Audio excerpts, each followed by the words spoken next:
Hello, good evening, and welcome everybody. My name is Ebe. I'm the Deputy Director here at JST. It is my pleasure to invite you to, you're already here, to have you here at yet another JST Conversations debate. Genius, what on earth is it? Schopenhauer stated that talent hits a target that no one else can hit, but genius is a target that no one else can see.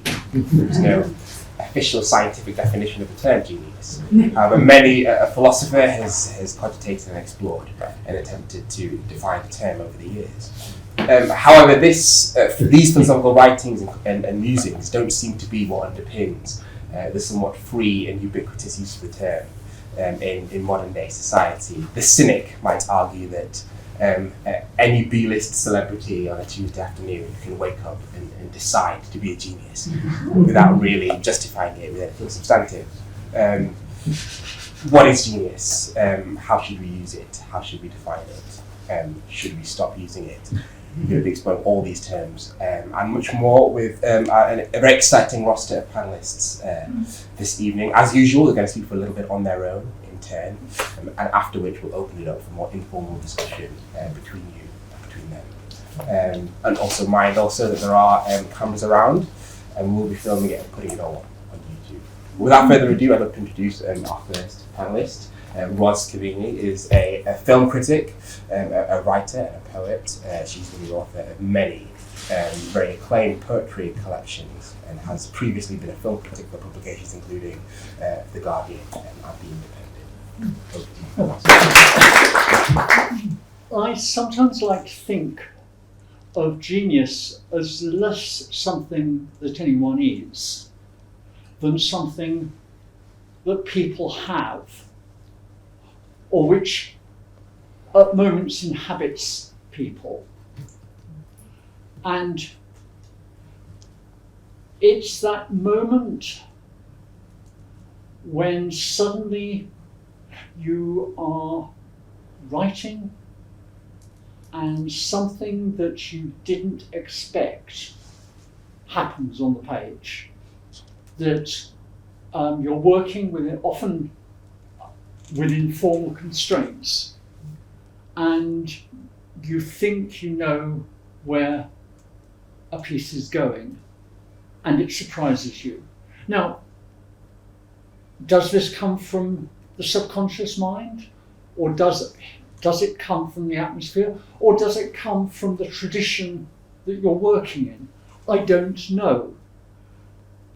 It's happened to me a few times. It happens in different ways in verse and in prose. I mean, I've just completed this ridiculously long novel that I've been working on for the best part of 20 years.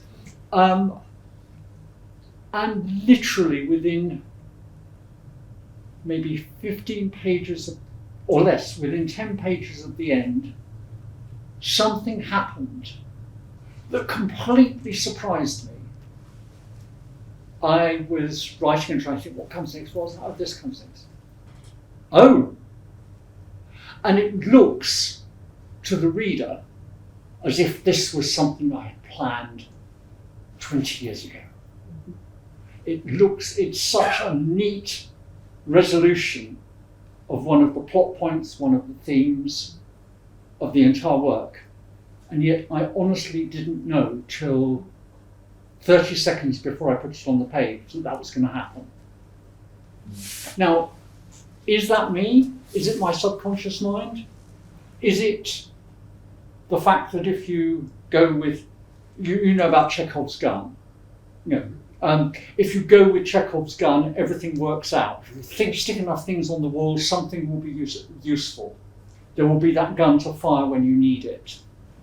I don't know. I mean, obviously, people created this whole poetic fiction of the muse, the being that dictates things to you. Sometimes it feels like that. I hate the idea that there is a special sort of person called a genius, because it encourages people to behave like complete jerks. I mean, looking around this play at Mr. Picasso and Mr. Hemingway, I think their characters were hugely damaged by the idea that they were geniuses, rather than genius being a piece of luck that happens to them. I think that's everything. Thank you very much. Thank you so much. Our second speaker will be Ella Hickson. Ella is one of Britain's foremost playwrights. She's a fellow of the Royal Society of Literature. Her plays have been staged at venues including the Almeida and the National, to name but a few. Over to you, Ella. Thank you. I have slightly less to say than that. I'm really interested by that. There's two things just to kind of jump off that, which is a bit more conversational. But yeah, the idea that it arrives with you rather than it's in you. I'm wondering if it was unhelpful to the personalities of Picasso and Hemingway, but helpful to the work. Because this is something that interests me, is that confidence and productivity seem intrinsically linked, and there are certain demographics that seem by chance to have more confidence than others. Who knows why? So that's one thing. And then the second thing is there's a great anecdote that Elizabeth Gilbert makes the same argument, that genius is something that lives in the wall and comes to visit you. If you sit down long enough every day, it will come out of the wall and visit you occasionally. And there's a great anecdote she tells about, I think it's Nick Cave, who's driving along, great musician, and has an amazing idea, and literally pulls across to the side, to the lay-by, and says to the idea, like, if you want to exist, please come back later. And then carries on driving, and apparently it is there when he gets home. So they're sort of jumping offy things. And then I just had some thoughts around it. So a definition maybe being having a thought that other people haven't had and being able to follow it through. And I think it requires a combination of different things that are sort of all paradoxical, and that was what I was interested in. Was that it requires like a maverick nature that has a disrespect for authority, a sort of useful disrespect for authority, and a useful disrespect for precedent, and yet you have to have a sort of comprehensive knowledge of the canon, which suggests that you did at some point have a huge respect for authority and for precedent. So there's a kind of, you have to absorb it all, know it all, metabolize it, and then disregard it entirely. Circumstance, I think, should not be underrated, which is where I was going with that sort of social position thing, which is that most geniuses, if it's a sort of objective thing, I would imagine, go undiscovered. And those that do go discovered are those that have the time and the financial means to indulge those urges. It always makes me think of that bit in Good Will Hunting, when he's scribbling on the whiteboard. You're like, that never happens, because that person was just cleaning the floor and then they went home. Whereas Ben Affleck and Matt Damon had the money to make that movie. Different thing. So process over outcome, it can take decades. I think you have to be in pursuit of the truth rather than in pursuit of praise. And I think that can be incredibly long, arduous, and unrewarding process. So you have to have no ego, but enough ego to think you can do what no one else has ever done before. So again, paradox. Prepared to fail over and over again. I'm a real believer in graft, so I would agree with the 10,000 hours Malcolm Gladwell idea, which is a genius requires at least 10,000 hours of practice. So it's a lifetime of arduous preparation to have one moment of divine inspiration. And then a deep sense of personal conviction can, if you are constantly pushing at the boundary of something, can look a lot like insanity. So you have to be prepared to be socially alienated, I think, to quite an extreme degree, and that is what people these days, like Emmy was just saying about the sort of mid-afternoon celebrity, genius seems to be a ticket into social acceptance, whereas historically I think genius was pretty much a ticket out of social acceptance. And I think particularly that thing of acknowledging that most of your accolades might come after you die. I always think of the scientists for that are working on something that they know won't be completed until after their lifetime, but consider it a gift to humanity. There's something genius, there's like an altruism to that I think is genius. And then, finally, the central paradox is that you have to have enough doubt, like crucial enough doubt inside you to question everything that you think, be happy with nothing and interrogate your own thoughts endlessly, but enough certainty and conviction to follow a thought to places no one else has been before, with maybe zero company praise or recognition, and to stand by that in the face of absolutely everything. So I'm not sure how you combine those two things. That's my offering. Fantastic, amazing, thank you so much, Ella. And our final speaker is Jack Klaff. Jack is an actor, writer, and academic. As an actor, he starred in films, including Star Wars, not bad. And as an academic, he's held professorships at places including Princeton University. So over to you, Jack.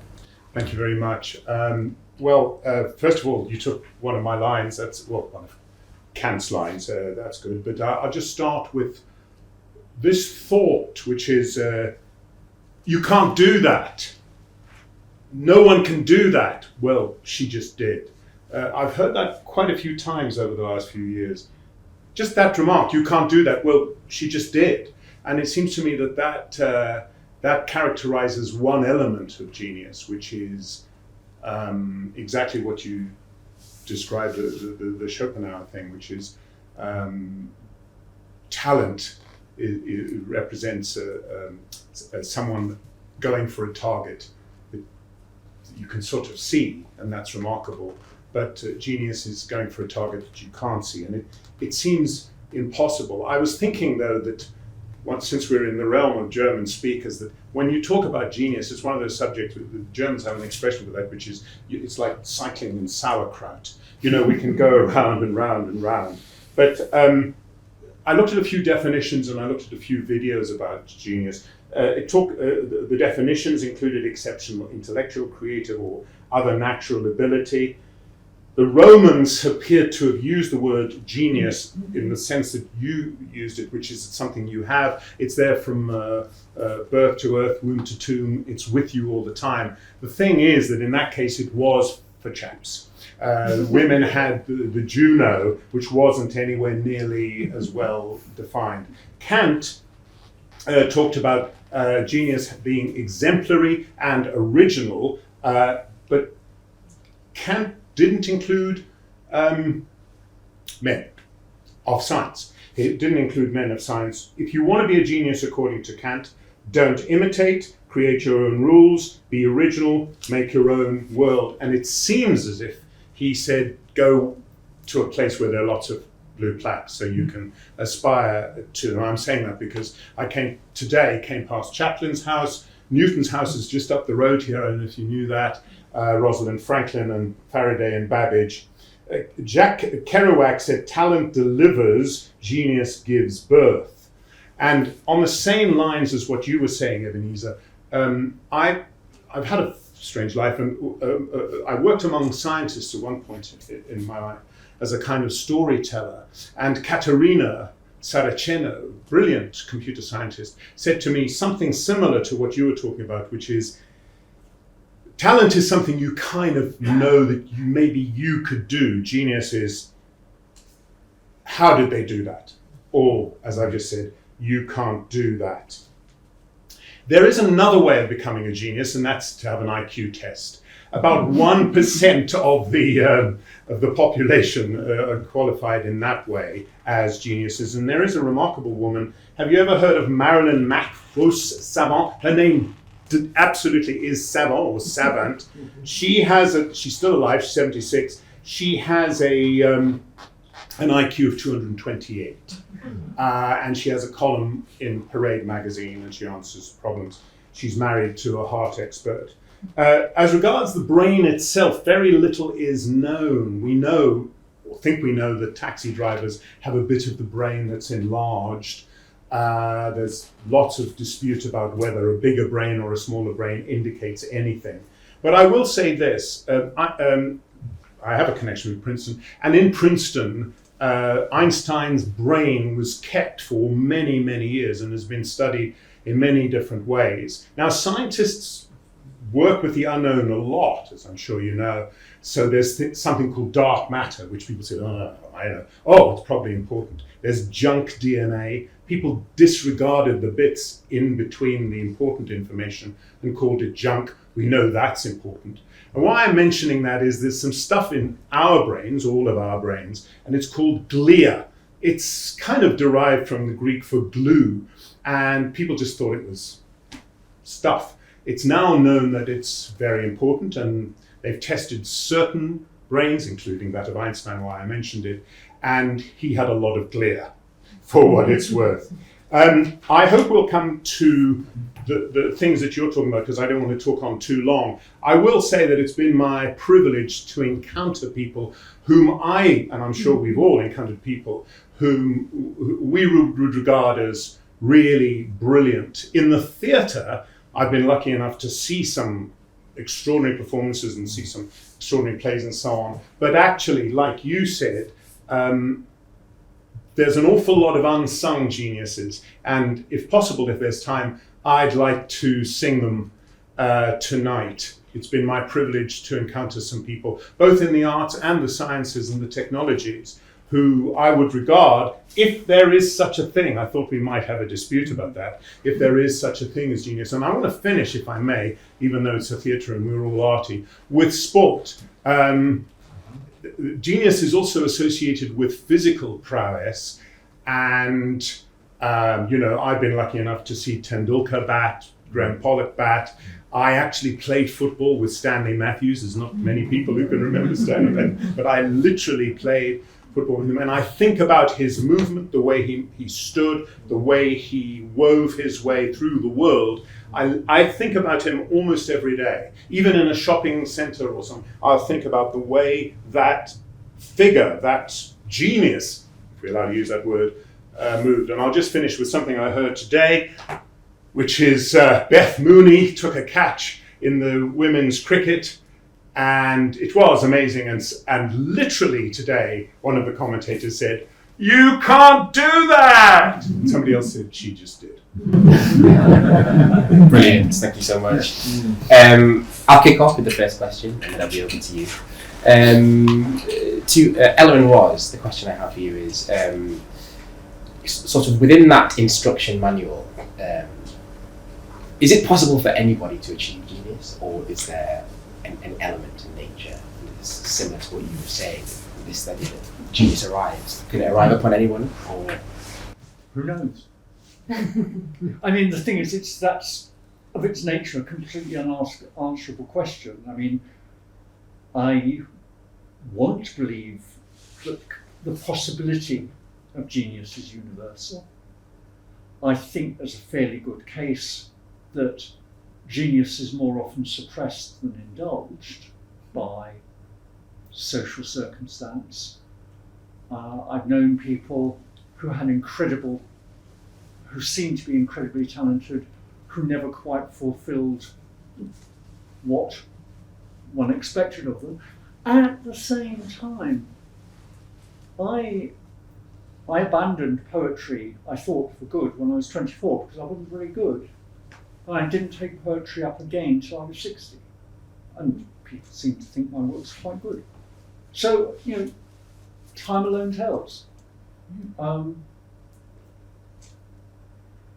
Yes, there are unsung geniuses. There are people who never get the chance. There are people. Most of humanity has been peasants dying in childbirth at 25 or in some stupid war.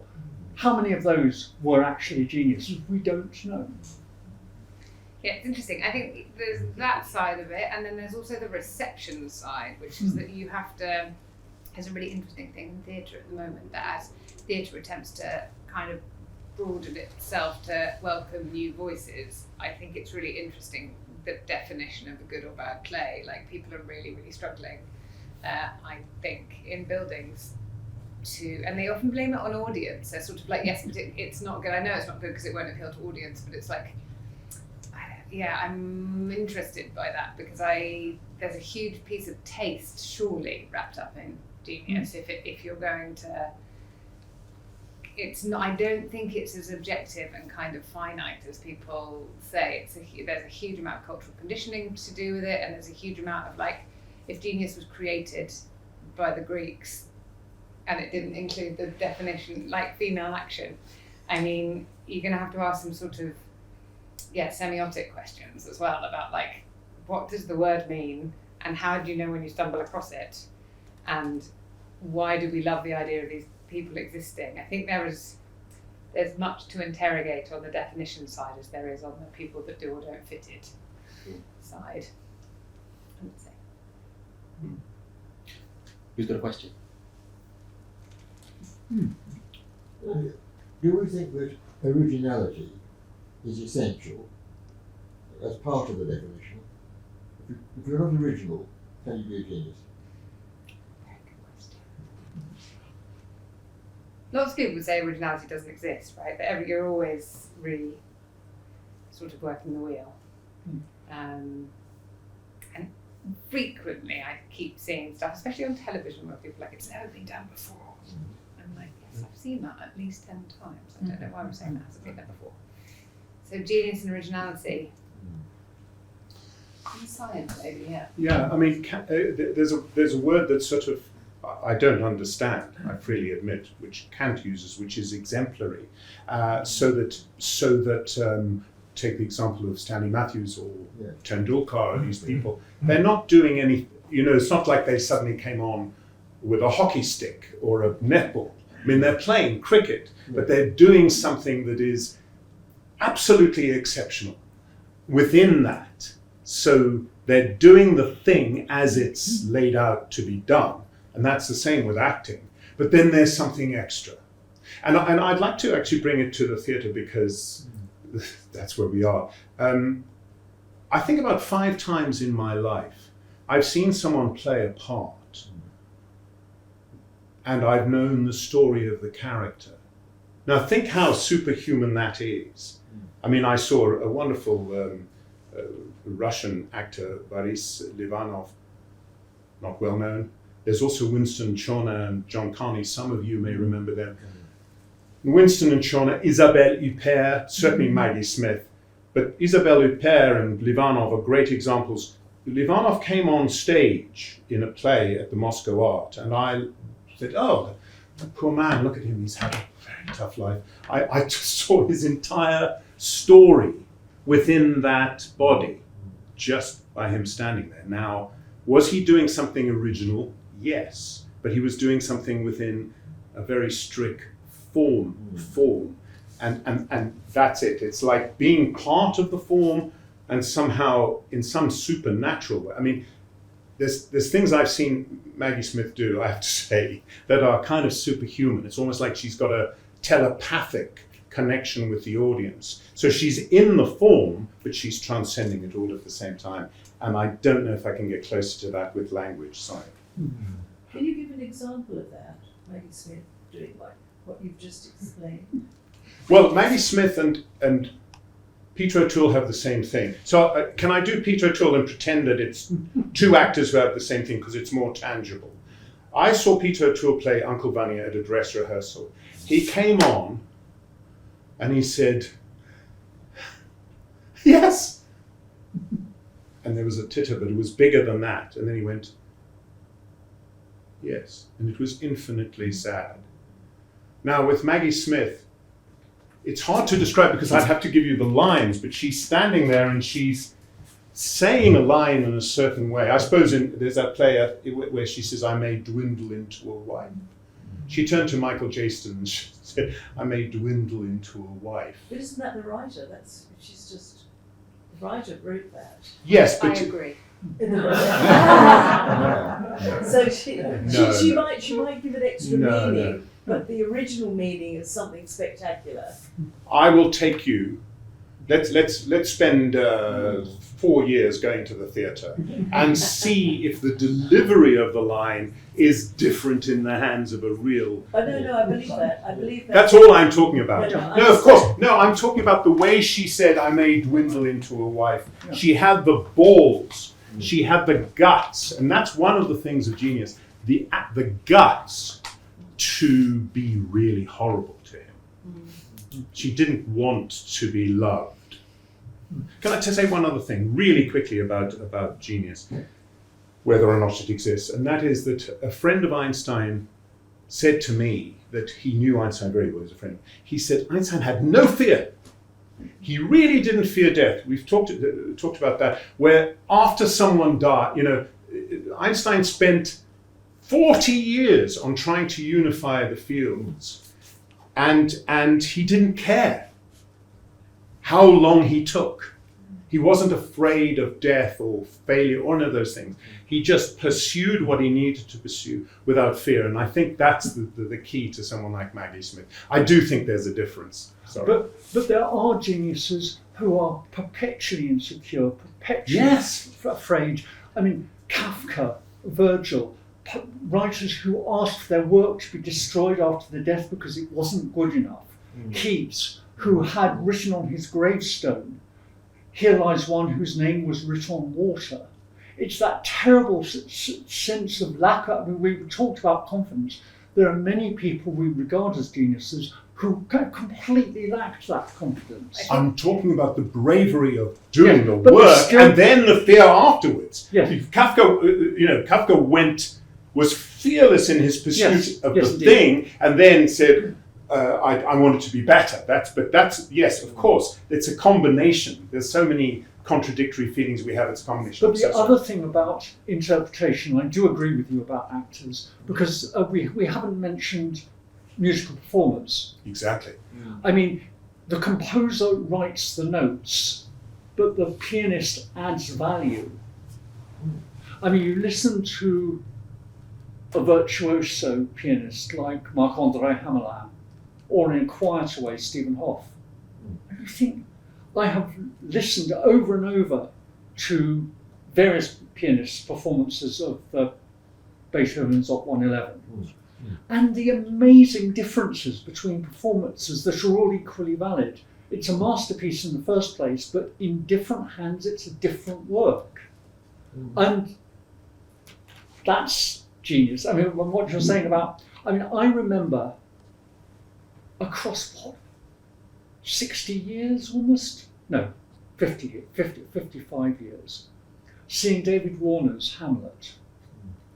And it was very much a 60s student Hamlet. Long scarf. That scarf, that neither of us have ever forgotten that scarf. And you thought, here is a scruff who is grumpy because he's an overgrown teenager. We've seen so many other Hamlets that are so different to that. Shakespeare wrote a great part, but one of the reasons it's a great part is that there are many ways of playing it. I have the same with the performers. I don't know, it's alchemical, I guess, isn't it? It depends on the night and the person and the writing so it's less, I'm just interested in, I suppose you were talking about pushing the form, that they were pushing the form, and that is something that interests me, that if you take whichever form you're working in and you see it as your responsibility to help that form evolve, I find it difficult. Just for taste, I think, I would say in terms of theatre, I don't find there to be theatre artists that I could easily call genius unless they have revolutionised the form. Just to do what already exists very well is, I think, incredibly, say competent, that's so damning. I don't really mean I agree with you. That's true. Performer can never be a genius. Performance isn't an activity which it's a debate. It's a debate, and it's different from what we're talking about in the sense. Just let me make 2 quick points. The first is about, say, Brando. Right. Brando and the whole they yes, it was structured and it was just an interpretation, but in a way, just like Bob Dylan reinvented singing in a way, whatever you think about it, Marlon Brando reinvented acting. But can I take it broader, and you'll see maybe what I mean. There are some really brilliant politicians in the world, but would you say, because some people do say, that there are certain politicians who have genius because they have the common touch, they can make a connection. There are many people, journalists I know, who think that Bill Clinton had genius about him because he was able to make connections. Look at the world right now. Well, there you are, yes, in his Oval Office as much as anything. But if you take, say, Mandela, and I grew up in South Africa, he was never rated as a great intellect. In fact, he was.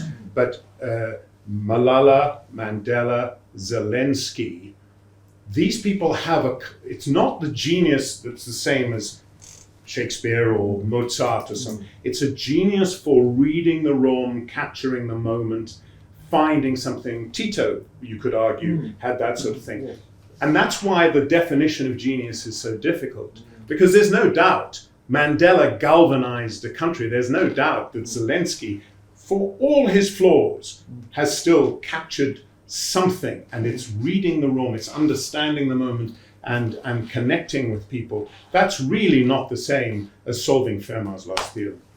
Yeah, it's funny when I somehow think genius when I look at the Zelensky thing, or that to me feels like a combination of courage and timing. A different thing if you're looking at like someone like Mandela, whose the strategy on that is long and the political thought is really complex. And I'm not saying that's not true of Zelensky. I'm just saying I think fame, courage, and timing are different things.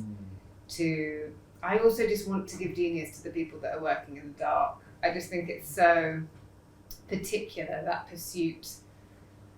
Like, it's so particular, the depths. It's why I sort of like agree with this sort of the Kafka thing, or the people that from the pit of faithlessness, from this real sense of nobody is watching and nobody is recognizing this, but I'm going to do it anyway because there's a tiny shard of light in my brain that says this is necessary. Somehow that feels truer to me than people that are doing it off the wave of recognition or doing it off the wave of fame. I think I don't know why. Well, I would agree with you with every syllable. It may surprise you, but I agree with everything you're saying. It's like I'm trying to make my way to what you're saying and trying to make my way to something like that. And I would agree with everything you say. That those people are described as geniuses, and they're doing their thing, whereas what you're talking about is something very refined and targeted. To come back to the question of originality, I always think about dear old Joseph Haydn, stuck out on the Esterházy estate, an upper servant. Every week, the cook gets told to prepare a banquet. Haydn gets told, we need another 3 symphonies for Saturday. Not too noisy, please. And he sat on that estate in the wilds of Hungary, churning out symphonies like a cow produces milk, and yet, in the process of doing so, he revolutionized the form. Every single one of those 104 symphonies, just think of it, 104 symphonies. Yeah, I don't think that work ethic and genius are enemies. But in I any mean, way. they become. But the point is that work ethic produced. I mean, there are. I love the idea of some geniuses just being solid working people. Like Vivaldi. Had a day job. He was teaching violin in an orphanage. In the afternoon, he'd go and talk to people at the opera. He wrote 300 concertos and 90 operas in 54 years. I mean, and it's possible to sneer and Stravinsky's joke about he wrote the same concerto 300 times. And that's not really true, because Stravinsky didn't actually know Vivaldi's concertos all that well. Yeah, I think definitely work ethic, there's the humility of it is more likely to get someone closer to genius than entitlement, or we're in a really dangerous moment, I think, where people, I feel like such a sort of broken record about this at the moment, but I think there's a sense, it's something to do with, I don't know, social media or whatever, but there's this idea that your biography is incredibly closely linked to your output, and therefore it arrives, like genius, if it's going to arrives with you, and it's to do with who you are as a person, or how you've been, what your history is, or what you've got to say from your very specific life experience. And I just don't think that's true historically at all. I think if you look at any of those examples you were just talking about, there's a bigness to the work that's got very little to do with the person. I mean, everything to do with the person, but very little to do with the sort of, with confessionalism, or with kind of... Because some people aren't very noisy. Yes, and I think quietness is key to genius. I mean, yes, sometimes obviously there's... and some people, on the other hand, are very... I mean, one of the things I've done is translate Catullus into modern English verse. And you think, one, he died at, as far as we know, he died at 26. we don't know the circumstances. It's shortly after Caesar's coup, so we think, given some of the disobliging things he had said about Caesar, he was probably knocked on the head. But we don't know, because no one ever mentions him for the next 5,000 years.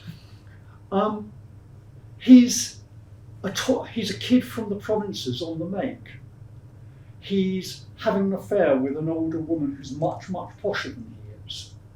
He's also sleeping with various boys of his own class.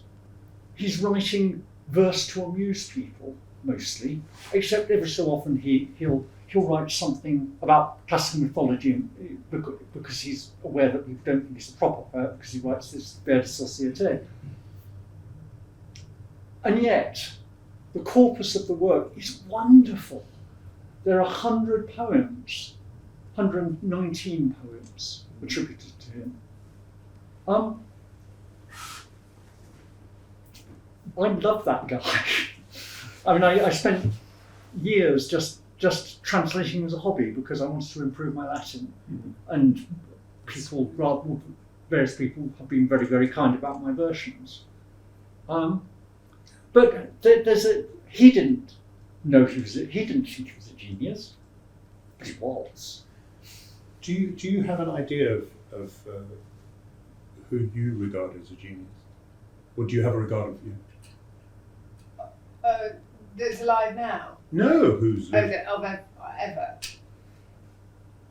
I think just in alive now in my industry, I'd say it's what I said earlier. It's about form pushing. So I'd say Carol Churchill, just in terms of pushing the form so relentlessly and every piece of work is innovative.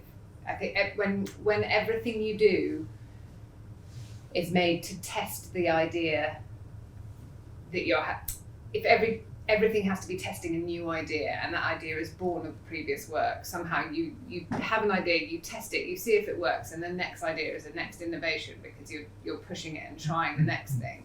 I find that sort of intellectual pursuit key to it. At no point does she go, "Oh, I'm good at this now. I'll just smash out a crowd pleaser and make a couple of bucks in the West End." Like, it just never happened. Everything was pushing at the form.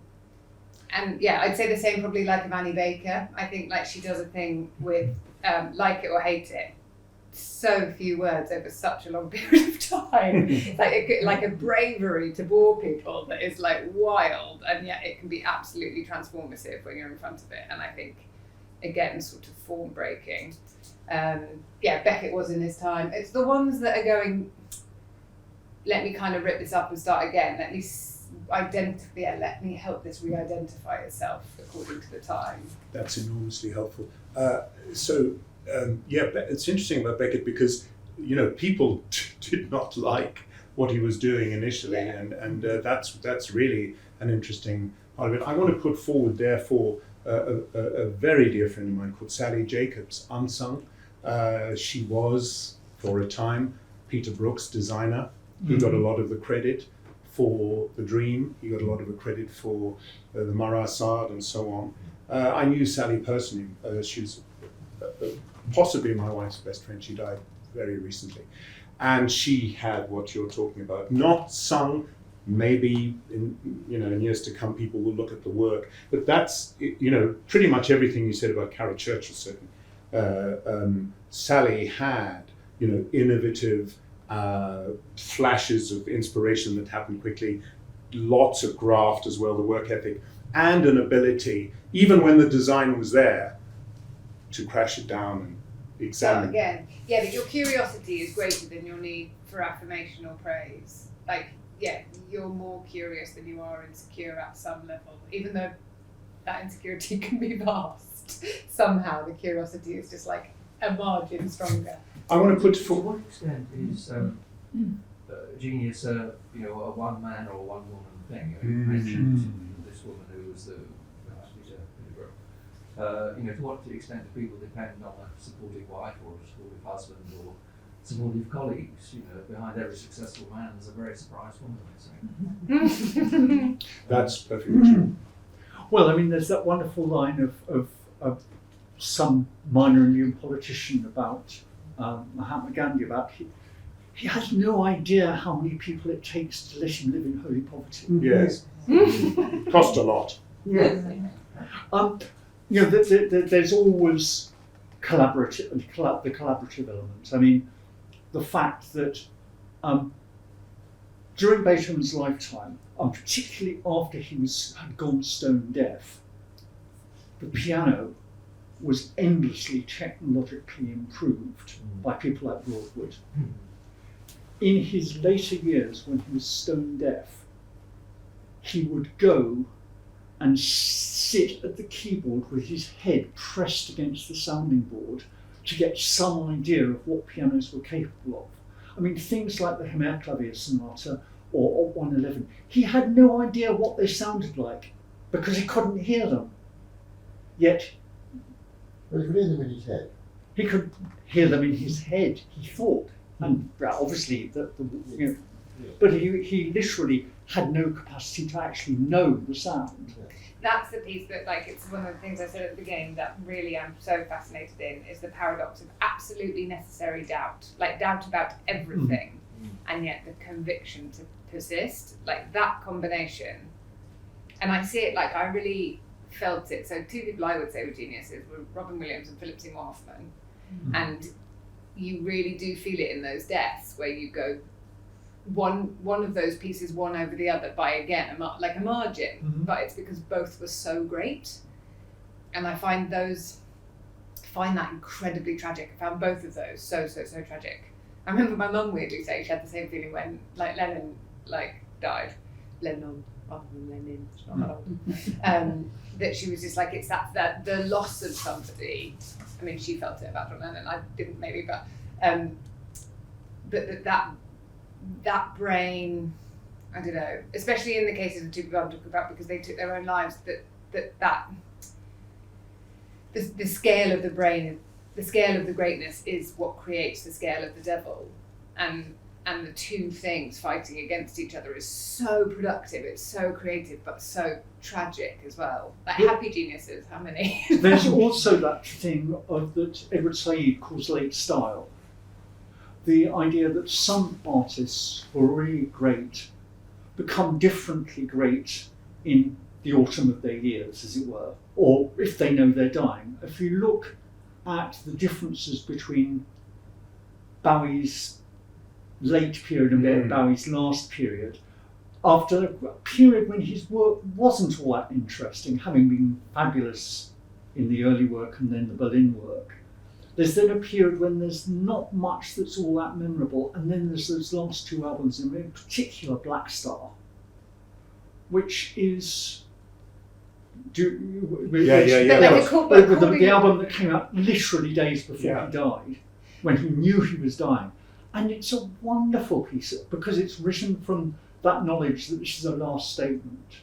But also, like, great according to us. I think there's always this fascinating discrepancy between artists, the work that the artist thinks is the most interesting thing they've made, and the work that I remember Leonard Cohen talking about, like, recent albums being, he loved them, and his followers, would be like, well, I hate the late stuff, like it's all about the early stuff. But I think that's a really interesting thing. I think those last albums of Leonard Cohen, I'm still coming to terms with them. They're so, but again, in his case, of course, he'd almost retired, but then his financial manager stole all his money and he had to go back on the road. And those albums come from that need to break with the peace he'd found in meditation and Buddhism and actually perform again. It's funny though, isn't it? Like, who are we to say? Like, that's like, who is anybody to say what is objectively like the best of people's work and the kind of, I find that all the time with the canon. Like, you'll read something that is so well known. The canon is always retrospective, and people just decide really, really randomly. Like, the best of somebody's work is this particular one that gets shoved on the syllabus and everybody has to read it, and then it's not until years later that you go and read the rest of their work and you're like, this is way more interesting. Like, this is, But in general, do we? Oh, absolutely. That's why I'm straight to you. How do we deal with that issue, though? Surely we need some kind of shared bedrock. I mean, what you were saying before about innovation,